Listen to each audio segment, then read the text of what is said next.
Fire Emblem Three Houses has been on my radar for some time now, ever since I started playing the series with Fire Emblem Awakening back in 2013. That's right, I only started playing Fire Emblem when Awakening was released in 2013. Oh my god, he's a Fire Emblem noob. His opinion doesn't matter. He probably plays on casual. Why does it take him so long with uploads? I brag about playing on hardcore, but anytime a character I like dies, I just restart the battle.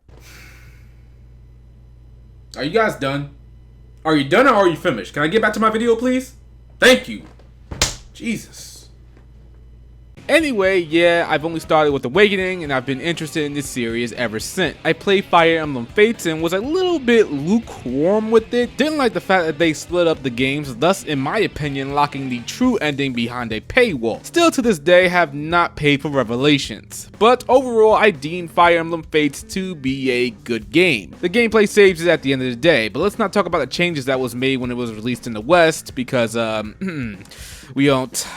we don't really need to bring all that up. For Fire Emblem Echoes Shadows of Valencia, I did not play that one at all. It pretty much came out at a time when I needed a new Nintendo 3DS, and I refused to play any 3DS games without one, as I started to notice some slowdown and frame rate drops when playing newer games on a normal 3DS. You know, I never did get that new 3DS, so I pretty much skipped Shadows of Valencia entirely, and it was actually around that time when I stopped playing 3DS games altogether. So with Fire Emblem Three Houses, I am not missing out. I need a good tactical game to sink my teeth into, and Three Houses looks to impress. Now, I haven't seen all that much of the game myself, as I A, like to jump into a game blind, and B, I know I'm going to buy this game, so I see no point in really, looking at more things. Sorry, that's just the way my brain operates. But of course, I can't avoid everything. I mean, I run this gaming focused YouTube channel, so of course I'm going to look at some things.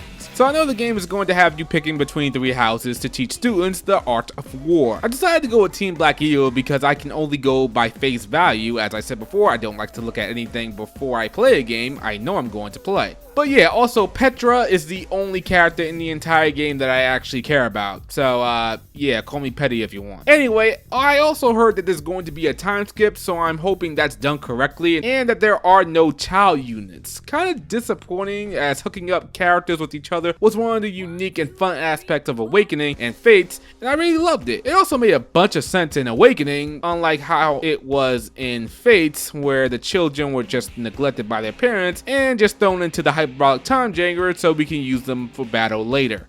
Man, did I hate that in Fates. So while I'm not worried about the tactical aspect of Three Houses, I know the gameplay will be sound and maybe, just maybe, the story will be good. I'm more worried about the performance. The Nintendo Switch isn't the most powerful console on the market, and the first batch of gameplay we saw was running kinda iffy. And you guys know me, I'm a frame rate and graphics person, so I'm gonna notice this stuff. But it's good to see that the game was running fine in recent gameplay showing, so I'm not too worried about it anymore. Even though that could just be the best possible gameplay they could show us without the game chugging. But I'm gonna remain optimistic and say that the game is going to run just fine. The game seems to be borrowing a page from the Persona playbook with the school setting and actually having a calendar school year with tests and exams. I don't knock this at all, and I'm looking forward to seeing how this works in Three Houses. But I feel like this was the natural progression for the Fire Emblem games at this point. Well, at least starting with Awakening. What's the best way to feature a bunch of young characters in a JRPG and get to know them all better individually? You throw them in high school. So I'm pretty sure this game is going to have some sort of school festival event with some kind of event featuring Komodo somehow, some way. Since this is a modern Fire Emblem game, I'm guessing we're going to get the kind of beach DLC event that's going to cost an arm and a leg, because it basically can. And I'm wishing we can unlock outfits in the game. But unlocking outfits in a game, was there ever a period in gaming where you could just play a game and unlock outfits? Nah, such a time couldn't have possibly existed. I'm definitely looking forward to this one. I'm probably only going to be able to play the game once